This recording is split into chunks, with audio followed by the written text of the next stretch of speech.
الحمد لله وكفى والصلاة والسلام على سيد الرسل وخاتم الأنبياء۔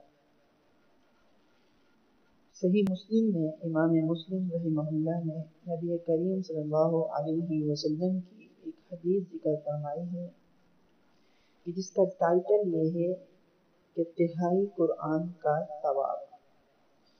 نبی کریم صلی اللہ علیہ وسلم نے فرمایا، کیا تم میں سے کوئی شخص اتنا بھی نہیں کر سکتا کہ ایک رات میں تہائی قرآن کی تلاوت کر لے؟ صحابہ اکرام رضوان اللہ تعالی علیہم اجمعین نے فرمایا، اے اللہ کے نبی، کیا کوئی ایک رات میں تہائی قرآن کی تلاوت کر سکتا ہے؟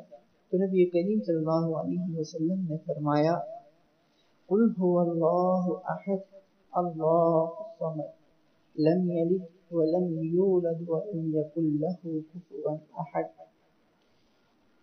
ایک تہائی قرآن کے برابر ہے۔ یعنی نبی کریم صلی اللہ علیہ وسلم نے سورہ اخلاص کی فضیلت کو بیان کرتے ہوئے فرمایا کہ اس کو ایک مرتبہ پڑھنا اس کا اتنا ثواب ہے جیسے کسی شخص نے تہائی قرآن کی تلاوت کی۔ اللہ رب العزت ہمیں ان احادیث پر عمل کرنے کی توفیق عطا فرمائے۔